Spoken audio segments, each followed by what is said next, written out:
Hello Bournemouth fans, welcome to Cherry's Red Army YouTube channel. Welcome to this latest video where we'll match preview our next fixture in the Championship, AFC Bournemouth versus Rotherham at the Vitality Stadium on Wednesday at 8:15 p.m. kickoff. Before we do that, make sure you keep subscribing. We appreciate all your support, and also like this video as well. You can also hit the bell icon to be notified when new content comes out. My AFC Bournemouth guest on this show to help me on this video is Jamie Williams. How are you? Not too bad, Kirk. How are you? Yeah, not too bad. And we'll start like we always do on our match previews. We'll recap our last fixture, which was on Saturday against Forest, an early kickoff. Did you stay awake? And give us your lowdown on that game. I did stay awake. It wasn't a great performance, was it? Not being funny. It was a game without any shots on target. Well, we've had a couple of them this season, so it's not exactly been the best for attacking flair. But I said on my match review the other day, and I felt like it was a point gained. There was a team that was third in the form table. They'd taken 13 out of 18 points available, lost 2 in the last 12, 6 clean sheets in that time.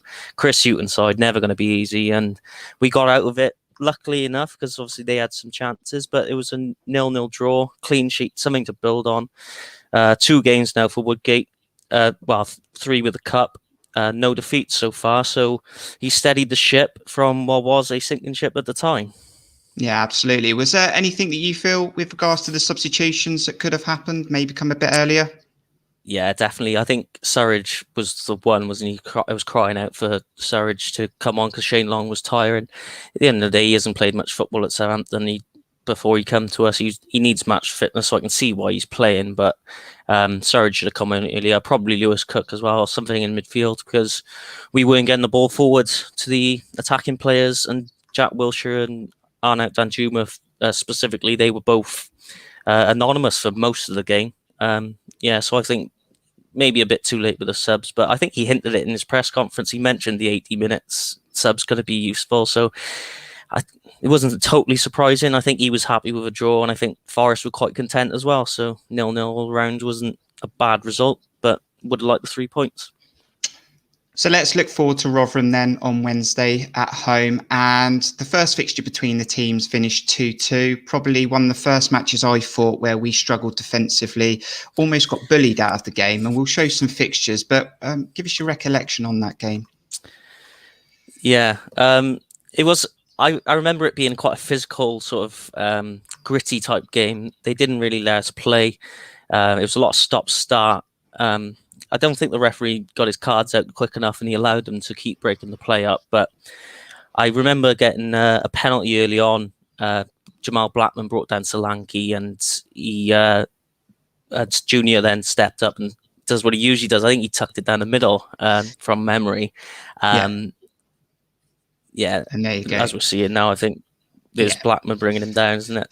Yeah, Junior scored. And then their goal, I remember it being very basic, very poor. It was a throw-in on the left side, I think, down our right side. And it just got back to him. It was a cross-in. And Ladapo just unmarked in the box. I think he come across Rico or Kelly, whoever was playing left back. Yeah. Looks like Lloyd Kelly. And he's tapped it in, which wasn't a great goal to concede, but we've struggled from crosses all season. I think I've seen a stat that we've conceded 11 or 12 from crosses, which is the most in the league. We don't really have a dominant centre back other than Cook, maybe. But yeah, the third goal of the game, Ladapo, Smith put in not a great attempt to stop the cross. It's flicked up, but looped over into the corner for over Asmir. He can't really do a lot about it, but look how many players are around him there. There's 3 players around him. It's not good enough. But yeah, moving on to our goal, good play, good cross, and I think Solanke, whoever heads it, it was definitely it was header. It was header, a rear header, yeah. But that put it to 2-2. I think they had a disallowed goal. I think Begovic made a really good bicycle save from a bicycle kick, and then they had a goal disallowed on the rebound. that could have put it 3-2 to them. But I remember late on as well in that game that I think Solanke had a chance to round the goalkeeper, and he didn't end up doing it. I think Jamal Blackman, he come out well and stopped Solanke, and it ended up being 2-2. But we didn't cope with the physicality of that game, and I think we can expect a pretty similar game come Wednesday night. So we don't know the press conference yet because we're doing this match preview a little bit earlier than normal. But we know that Solanke and Stacey are already out with injuries for a few weeks. Ben Pearson picked up an ankle injury late in that game on Saturday, and obviously Steve Cook picked up an early injury. So what's your thoughts on those injuries that we have at the moment? A couple of big ones. At the end of the day, Dom's not the best player in the world. I don't particularly rate him. I think he's done okay for us this season, but at the end of the day, I think he's our joint top scorer with Junior. So he's going to be a mess, but we know we're going to be without him for a while. Steve Cook is massive. Like, at the end of the day, he's captain. He's the one sort of defender, even though Cameron Carter-Vickers has stepped up recently. Steve Cook is the stalwart at the back. You never want to be without your top goal scorer and your captain at the same time. Stacey, I think Smith can cover fairly well. I think we do lose a little bit of attacking impetus down the right when Stacey doesn't play, but Smith's doing okay at the moment. I think he's come through a bad run of form earlier in the season. He's been chopping and changing position, left wing back, then right back, right wing back. He's never really been settled, but you know where you're going to go with Smith. He's going to give you at least a 6 out of 10 every game. I think he'd be fine. And Pearson, I'm not sure if he's injured. He played for most of the game, I think, on Saturday. So, but obviously we got Lewis Cook who can come in there. Even dropping Jack Wilshere back, that's an option with Billing going further forward. So we got options. It looks like Woodgate will be in charge again for Wednesday. We're no nearer to knowing who the manager might be. Your thoughts on that, as obviously the club are trying to find the right man? Yeah, I think he's done an okay job. I don't think the performance has been great apart from Burnley, but they had a scratch side out. But you can only beat what's put in front of you. I think Birmingham, we were a little bit lucky to win. I think Forest, we could have lost. I think we would have lost in prior weeks, so it was good to get a draw out of it. I think he's done enough in his short time there.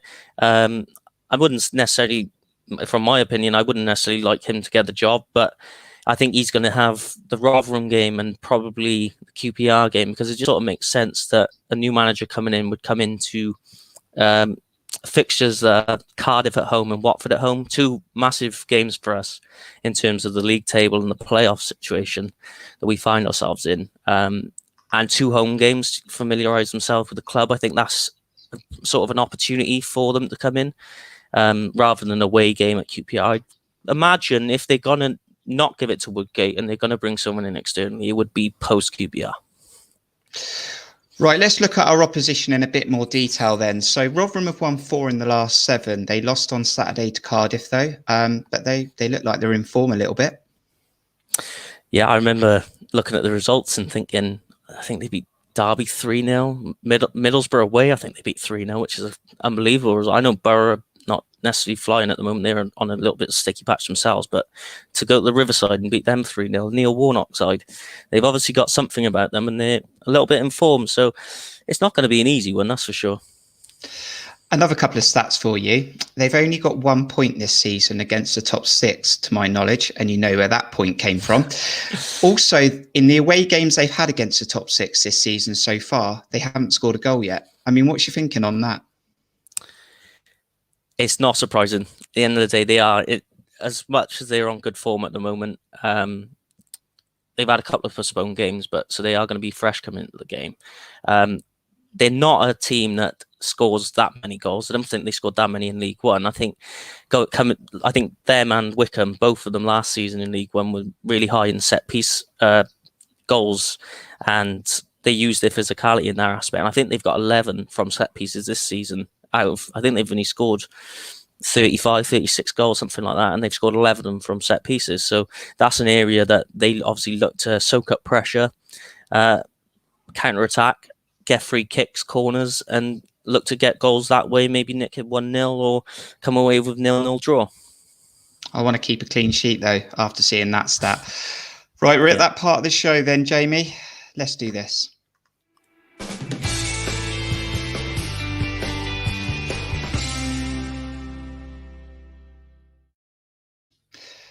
This is getting harder and harder every week, you know, and I think it was the hardest one on the last preview that we did. So we asked off air what your formation was, and you've gone for that 4-2-3-1 that Woodgate seems to like, and a lot of fans are enjoying at the moment. Begovic is in there already, but just give you thinking over that 4-2-3-1. I think he's going to stick with it just for continuity. I think as a new manager, you want to sort of implement your ideas. Obviously, 3 or 4 games isn't enough time sort of to actually see those ideas come forward in the team, really. You need a bit more data and a bit more sort of just eye test, really, to see the new patterns of play, how people are fitting into the side. But he has gone for this 4-2-3-1 in every game so far. I'm not sure that in this particular game that the 2 defensive midfielders are required, because I think we're going to have a lot of the ball, and I think we could look a little bit static if with those 2 in there. But I do think that's what he's going to go for, so that's why I picked the formation. And that's right. And you're trying to predict what Woodgate will do. So give me your back 4 then. Begovic is in there. He's managing his injury. Let's go from the right to start with. So Adam Smith, he's just a no-brainer. We haven't got another right back there at the moment. Stacey out. Obviously, Cameron Carter-Vickers been an absolute beast so far, to be honest. I think he's come in, took his opportunity well. I think he's looked solid. I think he's definitely impressing a lot of the fans at the moment, and he deserves to keep his place. I think next to him, I think we're going to see Lloyd Kelly. I think Steve Cook, groin injury. Probably not going to risk him in this one. He's probably not going to be fit. I think if he is fit, like fully fit, he will play. But I can't imagine so. So Lloyd Kelly probably in that position, and then Diego Rico, who is Marmite to say the least. He gives the ball away a hell of a lot.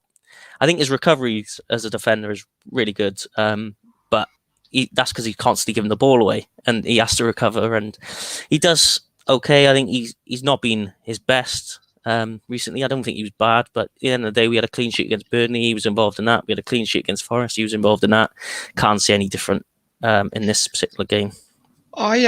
I thought he did all right on Saturday, actually, Rico, and I thought, you know, he did well to get on the overlaps as well. He just got into those positions that he's done many times this season, and that delivery has just not been good enough. And we expect more from him because we know what he's got in the locker. I mean, is it frustrating that we just want him to put a decent ball in the box?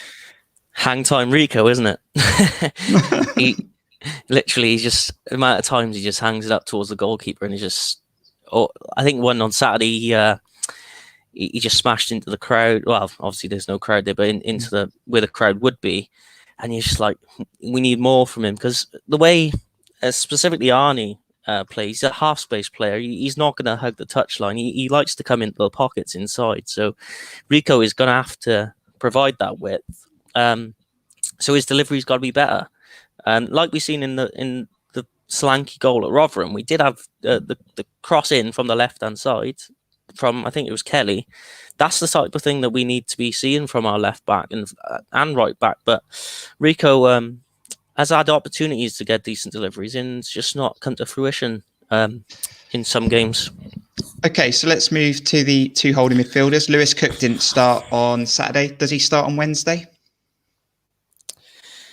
If Pearson's injured, I think it's a no-brainer. I think he'll come in, Lewis. I think Lerma's absolute certainty, so I think he can go in straight away. I'd personally like to see Jack Wilshere next to Lerma, but I think it's going to be Lewis Cook. Yeah. For if Pearson's injured. If Pearson's fit, I can see Lewis taking another bench in, but we're going to presume here that Pearson's ankle injury is a bit too soon for him, so Lewis will come in there, and I think Jack Wilshere in the 10. Jack Wilshere in the 10. I've got him as number 7, but the 10. Wilshere had only 13 touches at half time. He was, I think it was either him or Danjuma had the least touches for our team at half time on Saturday. And when you need to get players like that on the ball to hurt teams, that's simply not good enough, in my opinion. I mean, what's your thinking on that? No, it's not. And at the end of the day, you need your attackers to be getting onto the ball and creating chances. And at the end of the day, if they're not getting the service to them, then obviously from the back players and the deep line midfielders, then and they're not getting involved, and we're not going to create chances, and we're not going to score goals. And at the end of the day, we need to score goals to win football matches. So that has to change. Whose fault that is? I look at the movement of Wilshere, the movement of Stanislas, Danjuma, whoever's up front, Shane Long. Surridge is decent at his movement, stretching the play, but I think they have to get into more pockets. I think Stanislas was doing a bit on Saturday, and we've seen a couple of times where Smith got on the overlap, but I think Wilshere was quite static. I think often you'll see that Lerma and Pearson or Lewis Cook passing back towards centre backs and then out to the full backs, and then he comes back across and back across. There's got to be blame proportion to both sets of units in the team. At the end of the day, the deep line players, the defenders and the midfielders have to play forward quicker. They have to take more risk with the ball, and they have to be braver on the ball. But the front four, sometimes the front five, when the fullback pushes right up to the last line, they have to move more. They have to. At times they're just static, stood there. At the end of the day, if the defender is seeing a static player and the players in front of them, they're happy. At the end of the day, they need to be interchanging positions. The attacking rotations need to come to fruition, and they need to link up Wilshere, Stanislas, Danjuma, Brooks, even the fullbacks. That's what we were good at before, and that's what we need to sort of get back to. Okay, so you're 2 ahead of Wilshere. Probably a pick from 3. I think Arnie's playing. As much as he probably isn't as flattered to deceive a little bit, he did get a goal and assist against Birmingham. So I think he stays. I think he's a match winner. I think he needs to pass the ball a little bit more. I think he needs to get his head up. But we need to get him in situations where he's sort of not faced up, doubled up, tripled up down the left-hand side. We need a sort of quick transition, get him in sort of 3v3 situations, 4v4 situations where they're committed forward a little bit more, and then he needs to cheat down the left side. We need to compensate. So in this, where you've got that graphic now, where Lerma is in that side, when we're defending, Danjuma should be staying up the pitch, and Lerma should be coming across to sort of allow him to cheat. And then when we turn that ball over with Lewis and Jack, we got to look for that. And then, like we seen the goal against Birmingham, 1v1 against the centre back, cuts inside, bang, goal. He's good in those situations, and he's totally agree with you there. And he's that's where he's good. Where he's not good is where he's sort of like on the halfway line into like maybe 30 yards from goal. Their centre midfielders come across, their wingers come back, and their fullbacks. There's 3 players on him. That's where he needs to learn. Right, we've got to come back, go out the other side, and then attack in a different way. Because at the moment, he's trying to take too many people on, and he's losing the ball, and then people are getting frustrated with him. I think the other one's a really difficult one because Brooks has not been very good. Like, really hasn't been good this season. He's for his talent level, I'd argue that he's been our worst player. Like, underachievement. Like, his touch and his sort of creativity. Barring a couple of games, I remember Birmingham away, and I think Barnsley did okay as well, I think, away. But other than that, he's been really poor. But he's the type of player that needs to be played into form. I don't know if dropping him is going to sort of benefit him. But then Junior's our top goal scorer, so it's really difficult, this one. I think he's going to go with Junior again, just for the productivity. And I think Brooks will be on the bench. And up front, I'd like to see Surridge, because I think he stretches a player and he deserves it, and for his performances. However, I don't think it's going to be Surridge. I think it's going to be Shane Long.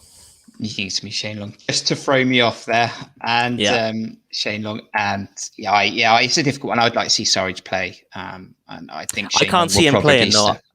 I think Long needs. I think he's indicated he needs match minutes. I think he needs to. He's had experience at a high level.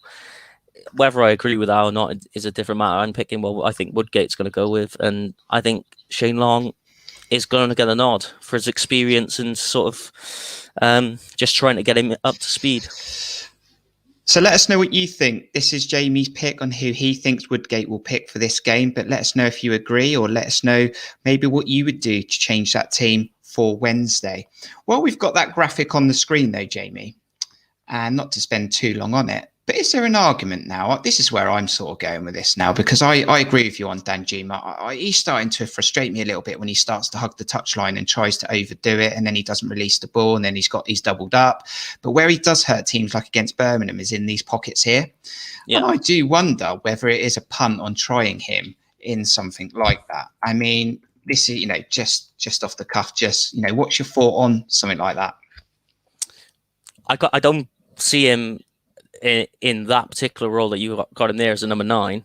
If you move Jack Wilshere further forward and move Junior and Brooksy a little bit further back, then as a sort of like not a number 10 as such, but like sort of a second striker, a little obviously up front would be sort of like that, and where obviously Danjuma would be where Wilshere is there, and where the Danjuma icon would be Surridge or Shane Long, sort of. That it doesn't. It's an intriguing one, because I think he could do that because he's got less responsibility defensively there. But like I said, I indicated earlier, I think we need to, as a team, we need to compensate for the fact that he's not going to defend, and at the end of the day, he's a match winner for us, and he has been. He's won us lots of points earlier in the season. We've seen that, and we've seen what he can do against Birmingham. I think we need to compensate for the fact that he's not going to really come. We don't want to see him coming back 60 yards to help Rico out or Kelly out. We want to see him in those left half space, attacking on transition and hurting teams, where we can get the ball from Jack Wilshere and Lewis Cook straight to him, and then he's 1v1 versus defenders. I still see him as a left-sided player, but an inside forward rather than a winger, and that's why I think that it's important to have the left back push on. And I think whoever's left, CDM, Lerma, Lewis Cook, whoever finds himself in the scenario, because obviously not football's fluid, is not going to necessarily be the same person all the time, but they have to sort of like be sideline to sideline, make sure you cover in the middle, but left back, that area, covering when the left back goes forward. We used to have it with Charlie Daniels, and Harry R used to come over that side, and then Pewey would come inside, and that's sort of like the triangle we need to sort of start forming moving forward, I think, to get him more involved in the game, closer to the goal, and in better scenarios where we're not facing, he's not facing a low block as such. Sometimes let the opposition have the ball to come out of their low block, trying to attack, get a bit adventurous. All right, turnover, bang, can we go? And that's where we need to sort of draw opposition teams into, because that's our strength. I don't think we play well against the low block where everyone's back and we're trying to play eye of needle passes. I think we sometimes need to bring the opposition on a little bit more, like we did against Birmingham, that first goal. And that's the more scenarios that we need to be finding ourselves in.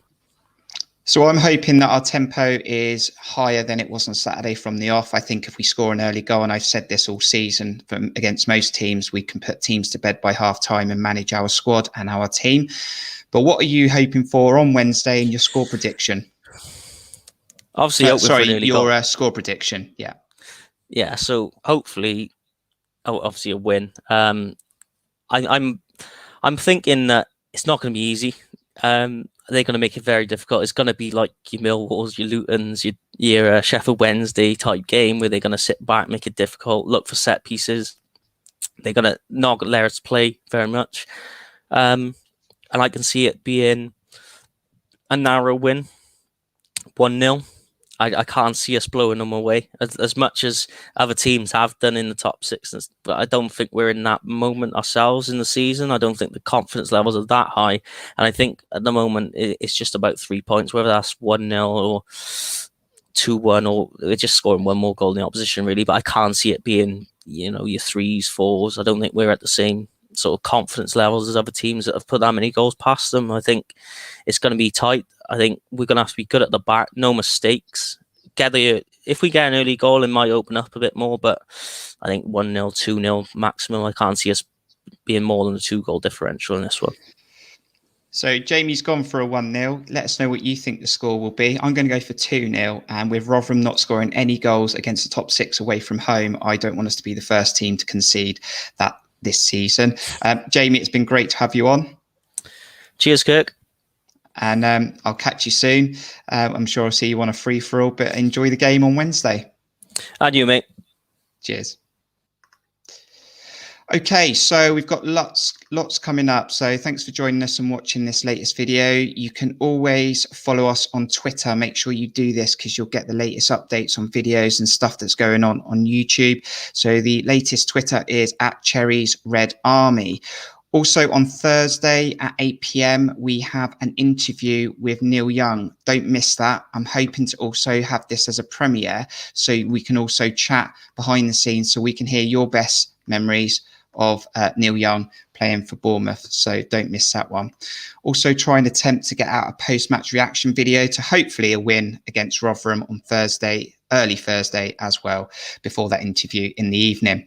Please make sure you like this video. As I said, please subscribe. Let us know your thoughts. Until the next video, we'll see you soon. Up the Cherries.